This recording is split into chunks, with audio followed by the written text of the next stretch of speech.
Hello, Ian. Hi, how are you Hi today? there. I'm fine, thank you. How are you? I'm good.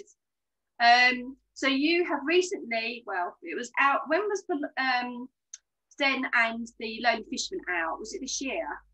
It was June, yes, beginning of June to coincide with Pride Month. So it feels like it's been a lot longer, but yeah, beginning of June. I know you've got another book coming out in August as well. Yeah, it's actually been pushed back to September. Oh, But that's Violet's Tempest that's coming out, and that's illustrated by Clara Anganuzzi and published by Lantana. So we're very excited about that as well. Yeah. yeah. So a little bit about your background. You're the director of the Reading Realm, also a content creator and resource writer for various educational organisations, including the Literacy Shed and Authorify. You've taught in primary schools for 13 years, so you know what you're doing. And during this time, has been a member of the senior management team, the phase leader and literacy coordinator, and has an NQPSL focusing on improving reading. So that's your background. So That is, you're yes. very highly qualified for the job. I'm not sure about that. A jack of all trades, I think. So what inspired you to write Nen and the Lonely Fisherman? um, I actually wrote it right at the beginning of lockdown in March 2020. Yeah, Um, and I was reading a book of poems about Irish and Scottish myths and legends that had lots of sort of mermen and mermaids in it. And I was thinking I'd really like to write my own fairy tale, but have two men as the focus in it.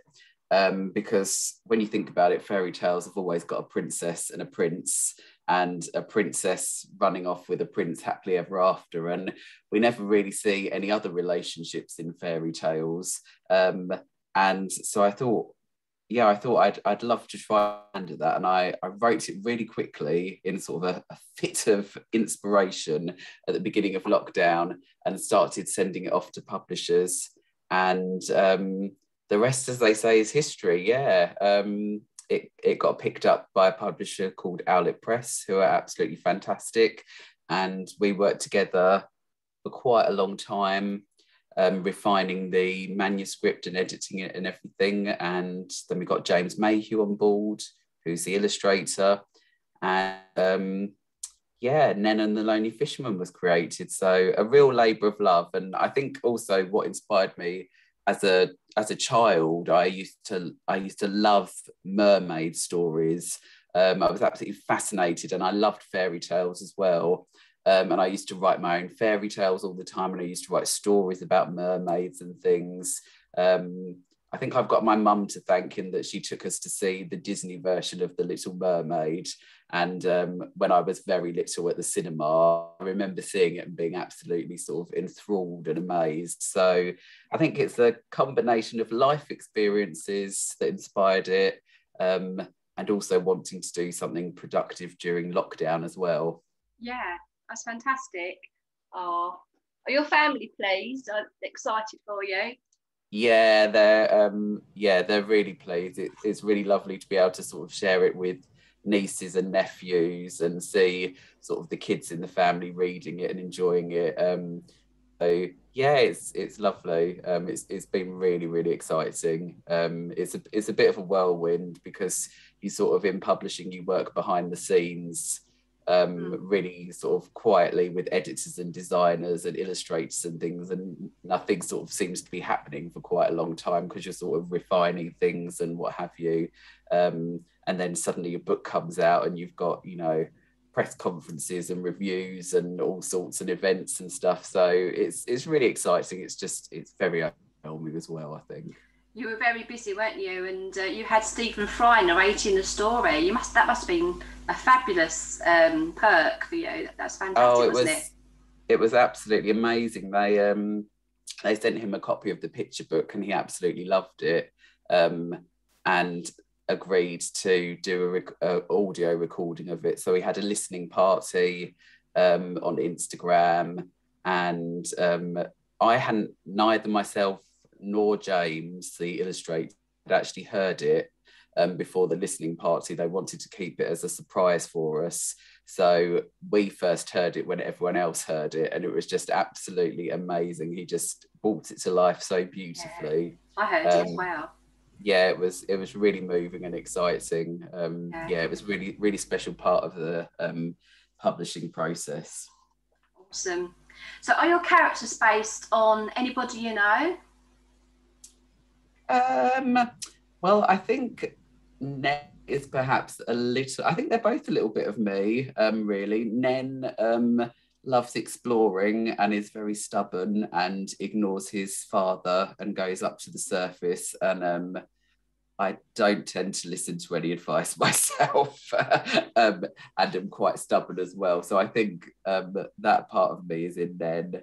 And Ernest, I think, is very quiet and sort of shy and lonely, but he loves creating and drawing, and he spends his day sort of collecting rubbish from the beaches and trying to save animals and things like that. And I think that sort of quieter part is a little bit of me as well. So yeah, I think they're both a little bit of me, and probably people that I've known and people that I've met sort of all wrapped up in there as well. So I think when we write and illustrate, we always bring along the people we love and the people that we know and have met along the way. And I know, for example, on the boat in the story, the boat is called Toto. Yeah, I wonder about that. Yeah, and if you look at the beginning of the story, James Mayhew has dedicated it to Toto with love. And Toto is actually James Mayhew's husband. His name is Antonio, and he wanted to get that in there somewhere. So we always bring, I think, parts of ourselves and our relationships into stories. So all the characters, all the artwork is inspired by people we know and love, I think. Yeah, so I think your heart pushes you forward, doesn't it? It pushes the story forward. It's got to come from your heart, hasn't it? Yeah, and this was a really special project for all of us. Sam, who is the director of Owlett Press, a man as well, and so it telling this love story between two men was really important to all of us, and very special. So we put a lot of hard work, a lot of effort, a lot of love and care into it, to make sure that it was sort of uplifting and tender and romantic. So definitely. And you know, I think also with characters, when you talk about, you know, it comes from the heart, characters in books often have a trick of doing what they want. So you think, oh, I'm going to write this, and then they seem to just push you another way and seem to want to do something else. So it's quite interesting writing different characters. Have you got some pictures? Have you got the book so you can show us? I have, yeah. So this is the front cover, Nen and the Lonely Fisherman. And I don't know if you can see it, but it's actually got foil, so all the stars actually glitter and shimmer when you move it, and so does the tail. It's got gold foil on all the scales, sort of all the individual scales are gold foil, and the waves as well. And there's a really nice story behind that, because actually Sam and James had organised that behind my back. I didn't actually know that it was going to be sort of all glittering and foil wrapped. And when it arrived, I was absolutely blown away, because I took it out and they hadn't told me they were going to sort of do this design, and it's just absolutely amazing. And yeah, so I'll show you a couple of my favourite illustrations. What's really special about the book as well, and that's quite unusual, is that you have to flip it round at certain times. So you have to hold it, you can hold it either landscape, but you flip it round at certain times so that you can see us going down into the depths of the water. And that's Sam and James came up with that idea, and it's such a special part of the book, because immediately you have to sort of physically turn the book and become part of the story. So I love these ones when they've got these vertical illustrations. Fabulous. And oh, there's so many clever parts of the book that I just love. Like this one. Put it onto big screen actually, because yeah, it was be Casimo, yeah. Fantastic. That is the storm. Nen's father Pelagios causes the storm, and it sort of becomes very, very dark and frightening and very dramatic. But that's one of my favourite ones. And my absolute favourite illustration, because I haven't seen it ever in a children's picture book, is this one here at the end, where we have Nen and Ernest looking lovingly into each other's eyes. And we weren't sure whether we were going to include this illustration or not, because they're obviously very close and it's a very tender romantic moment, and we were like, oh, how's this going to be sort of received by people? How's it going to go down? It's a children's picture book. Is it a bit too much? But we decided to keep it, and we decided it was a really special moment in the story, and actually everyone that's read it has said that this is one of their favorite illustrations. And that children absolutely love it, and children have been saying, are they gonna kiss, are they gonna kiss? And children are great, aren't we? All these worries and concerns as adults about, you know, should we say this to children, or should we introduce this to children? And they react with such openness and hope and positivity. So the reaction's been lovely from all the children. It's really lovely. And a boundary's got to be broken at some time, you know, and I can imagine you considered that for a long time as a professional as well. And it's a little boundary, and it's lovely, you know. It's I think it's great. What do you hope people take from this story? It's always a difficult one, because everyone that you speak to takes away something different from a story, depending on their sort of personal circumstances and reaction. But hopefully, first and foremost, they'll just love it as a fairy tale. It's got that sort of classic time feel to it, and that's one of the reasons why I wanted James Mayhew to illustrate it, because he's got this. He paints, he doesn't paint digitally, so he paints by hand, and you can really see all the textures and colours and everything in it. So it's got that lovely classic timeless feel to it, and I think we would just love people just to enjoy it as a fairy tale.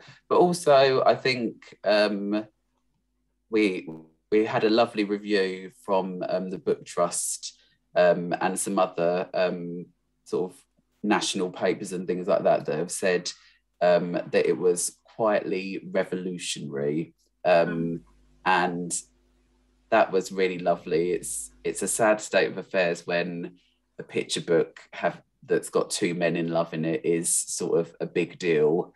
I would love for it not to be a big deal and it just to be perfectly normal, but hopefully, as you said, it's just starting to nudge against some boundaries and just present different type of relationships for children. You know, if children only ever see a man and a woman together in a picture book, then that's all they're ever going to know. And we want children to grow up being accepting of everyone and every relationship.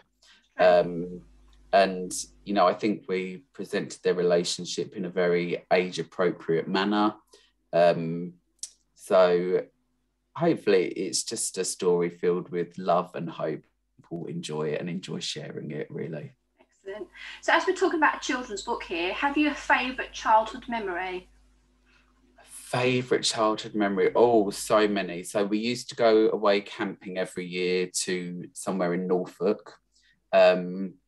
And I used to absolutely love that. We used to go with the same sort of, there were 2 or 3 families that all went together, and we'd just spend the days playing out in the fields and running around and making things and playing sports and, you know, getting dirty and swimming and all sorts of things. And they're really special memories. And actually all the families met up a few years ago, and obviously we're all adults now and brought along our children and things like that, and we went back to went back to the same place and had a holiday there, and that was really, really lovely. And I've also got really special memories of my mum reading to us. My mum read to us every night, you know, all the Alfie Rose books by Shirley Hughes. You know, she read those to us every night, and all sorts of different stories. And I just remember being all sort of cuddly and warm and curled up on the bed with my brothers and my mum listening to stories. So I think a lot of children remember being read to, and it's such an important part of our childhood where, you know, we get to share stories but also feel safe and warm and loved. So definitely being read to as well. What about, do you have a favourite childhood memory? Or does no one ever ask that? no one's asked me that one, but I always remember having adventures, climbing trees. There used to be a lot of willow trees where I used to live. And also we went to Australia, and me and my brother would go around collecting. There's a lot of stray dogs in Erskineville. We used to collect all the stray dogs, and we brought it all to the middle of my nan's flats. It wasn't my nan's flats, but she lived in this flat. It was like a circular thing. And when we were in Australia for about a couple of months, but once we went, they got the animal people to take the dogs away, like the dog rescue or the pound or whatever. And I was a bit upset about that. But yeah, I always remember going on adventures. That's brilliant. So what did you want to be most? An author of children's books, or a teacher, education consultant? Or what was your ultimate goal? As a child, I always wanted to be a teacher. I always wanted to be a primary school teacher. My mum was a primary school teacher. So I'd see her bring home all of the work and things and all of the marking, and I used to strangely think, oh, that looks really fun. And I sort of had a vision of sort of teaching as sort of doing lots of artwork and writing stories and having fun. And so yeah, I always wanted to be a primary school teacher, and I was a primary school teacher for 13 years. I still do a bit of teaching now, and I love that. But I also, as part of that teaching, I used to write stories for my classes, and I would read them to them. So writing stories has always been, I suppose, an important part of my teaching life. That was the favourite thing that I loved doing with children, writing stories and sort of being creative with them. But writing picture books and writing stories has certainly been a big part of my life, in that I actually started writing picture books when I was 28, and I'm 36 now. So it's been a long road. It's taken 8 years to publish a book, and to get there. Lots and lots of rejections along the way. Lots of publishers saying, oh, we really like it, but we haven't got space for it at the moment, or we're not sure how we could publicise this story, or we're not sure where it fits. And, you know, that is a huge part of publishing. Children always find that really amazing. They think you sort of just write a story and it magically gets published. And when you tell them that you've been sort of writing stories for 8 years and sending them off, and people have been saying no, they're really sort of surprised by that. But I think it's a really good lesson for children, in that, you know, it's about resilience.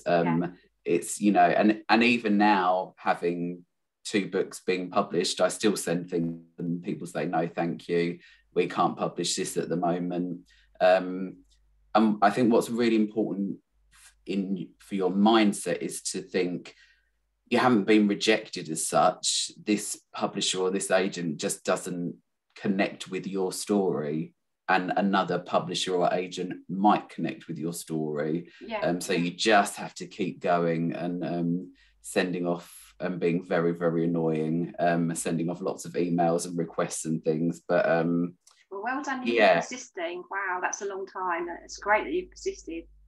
And it was quite interesting, because before I got my first publishing deal, a couple of months before, I said to my husband, oh, I can't be bothered with this anymore. This is taking up too much of my time, because I was working full time. And I said, oh, I can't be bothered to send off anymore. manuscripts and any more picture book stories to publishers.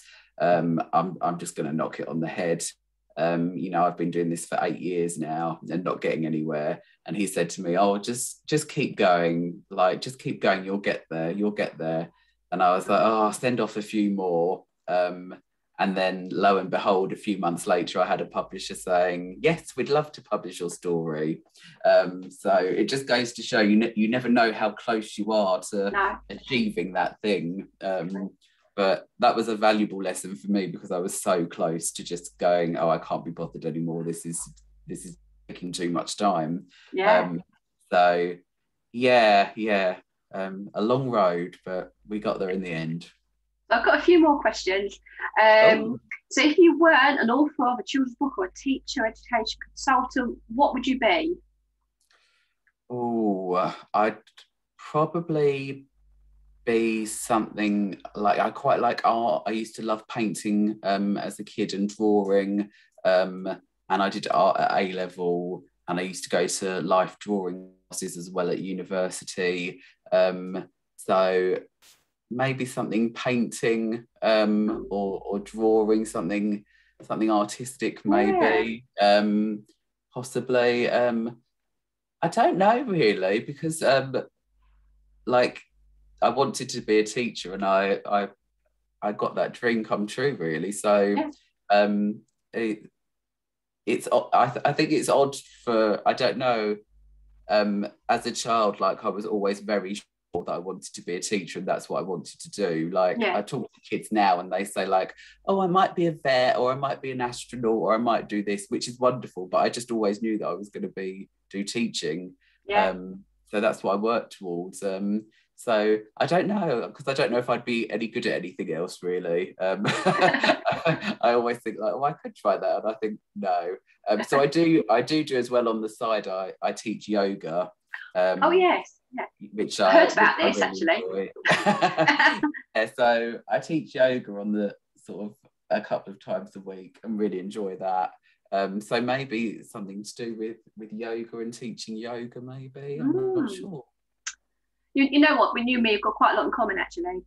But oh, you have to tell me why now. Because, well, I studied art. I studied art to degree level. I've got a degree in art and design, and I've written 2 local history books, which have been published by Amberley Publishing in 2014 and 2019. So I'm a writer of sorts.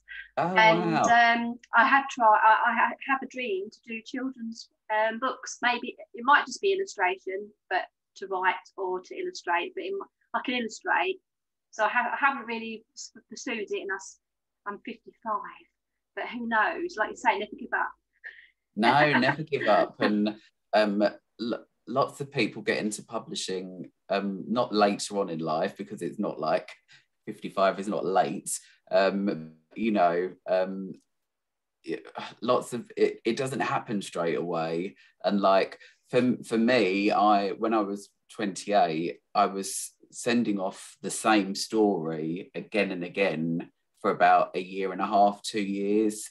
And I think part of that was because I thought this was the story, this was it that was going to sort of get published. And everyone was saying to me, it's good, but you know, it's not that good. And I was thinking to myself, but I don't think I can write another story. I don't think I can do it. And part of being creative is sometimes knowing when to put things to one side and try something new, and try and take that sort of big, you've got to be confident in yourself, haven't you, and say, okay, this hasn't worked, maybe I can try this. But it's a big ask to do, I think. You know, you think, oh, am I going to be able to do this? But you've just got to go for it, I think. I will, I'll try. So we know your mother was one of the most influential people in your life, but 2 other people have been the most influential people in your life. So probably my nan, and actually I can show you the front cover. Not many people have seen this yet, but this is Violet's Tempest. This is my new book coming out in September, and it's I'll show you inside. It's actually you can't really see it because the writing's so small, but it's dedicated to my nan. And it's about a little girl who's got stage fright and has been picked to be in the school play, and it's all about her nan here. Helps her, give her confidence, and helps support her. So definitely my nan, and Violet's Tempest was sort of written in response to my nan died very suddenly a few years ago, and I was filled with sort of anger about it and was so cross that it had happened, I wanted to find a way to sort of remember her and celebrate her. So that's where Violet's Tempest came from. So definitely my nan, and he'll absolutely love hearing this, but probably my husband as well. He's been a little rock by my side for a very long time now. I think we've been together for about 11 years now, and married for 4. But actually, when I was 30, I had a breakdown, and was signed off work for a long time, and was in a bit of a state, shall we just say. And my husband was literally sat next to me in my bed every day until I was sort of ready to get out of bed, and it was a long time. And he was there for all of that, and he's always there sort of like supporting and cheering me on, and generally being lovely and funny. So definitely those. But you know, I'm really lucky. I've got brilliant brothers who are very funny and supportive, and I've got a great mum and dad as well. So I could have picked any of them really, but and you've got a great sister-in-law as well. I have, yeah. Yes, the lovely Emma. Yeah. Full of energy she is, isn't she? She really is. She's so bubbly. She's lovely. So of all the things that you've done up to this point, what has been the most unexpected?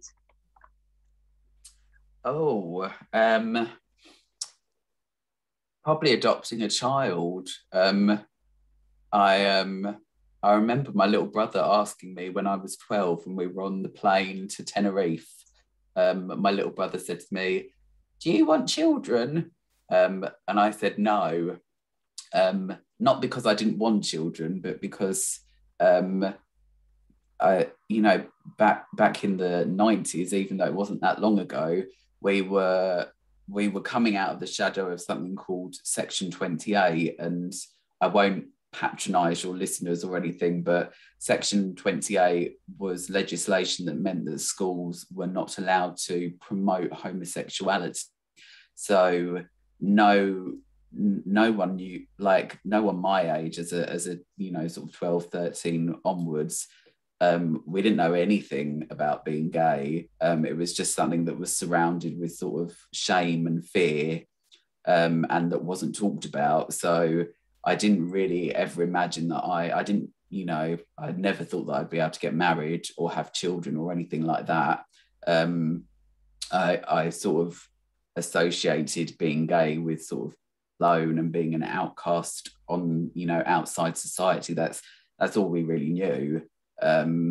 So the fact that I think I've ended up getting married and have adopted a child, it's an absolute shock and a surprise and wonder to me, and it's brilliant, it's wonderful, but it's not something that I ever imagined or knew about as a sort of a child, a teenager, and hopefully things are changing now. We have a lot more role models in the LGBT plus community, and things are more open and talked about.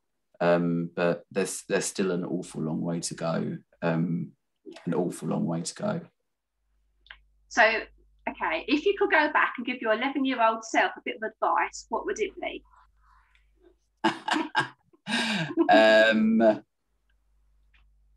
I would probably shake myself and say, get out now while you can, because I passed my 11 plus and went to an all boys grammar school, and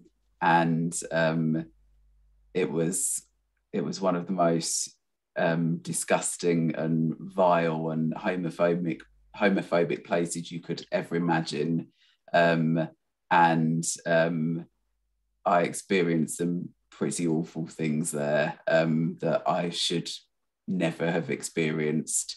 So I never spoke about it for a very, very long time.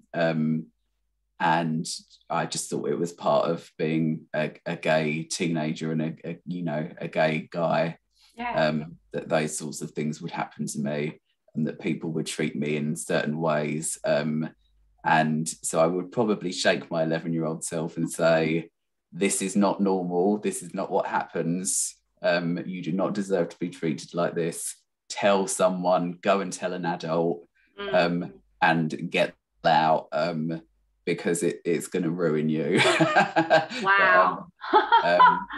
I could have chose any age, couldn't I? And I chose that. I know, amazing. yeah. Oh my God. 11 was obviously just as I was going up into year 7 and starting secondary school. So, a really tricky time for me. But okay. I'm into astrology.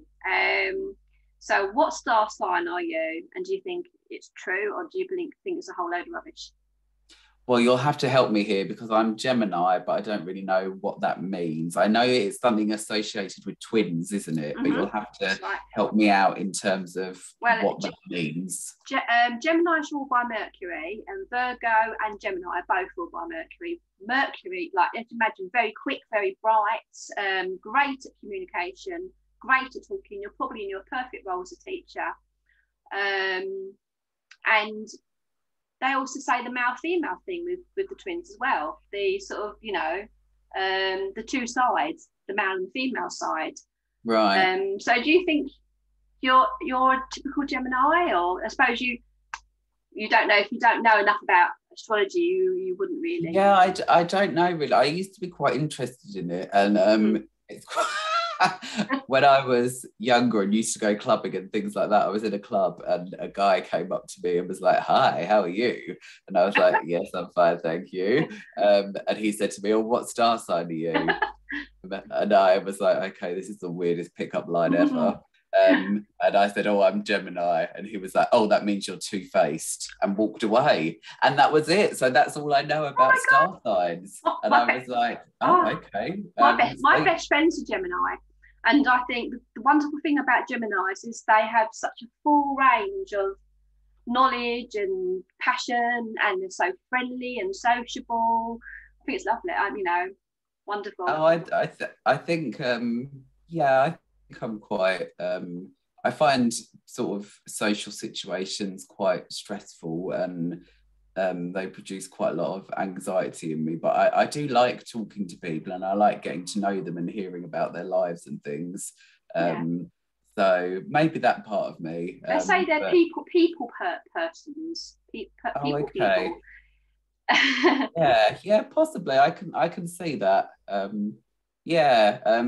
I always used to be, as a child, I used to be quite interested in like the Chinese New Year and the different animals as well, and how the pig and the bull and the chicken and what they were sort of associated with as well. So I always used to find that interesting. Do you know what you are? What year you are? I think I'm a bull. I think possibly. I'm a snake.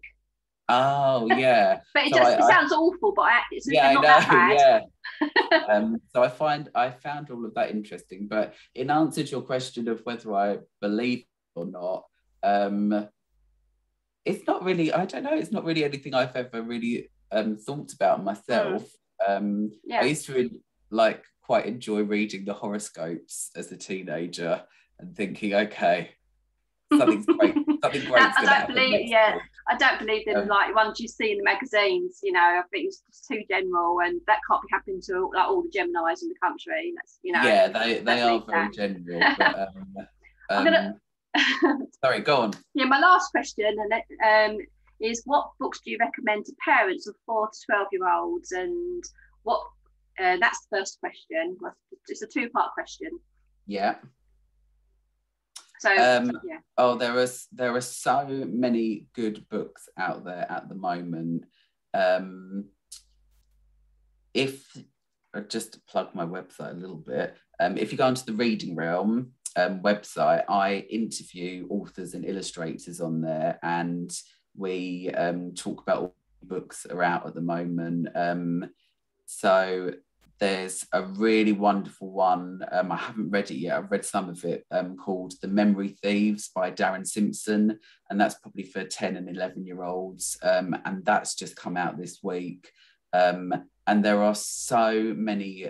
It's so frustrating for a lot of us in the publishing world, because if you go into sort of Sainsbury's or Asda or bookshops, there's usually one or two people's books plastered everywhere, lots of celebrity authors, and it's really easy to go for their books. But if you go into a library or a bookshop and say to them, you know, my child really likes adventure stories or sort of, you know, scary stories, then they'll be able to direct you really, really well to some sort of unknown ones. And just think, the other thing that I love, so just excuse me 1 minute.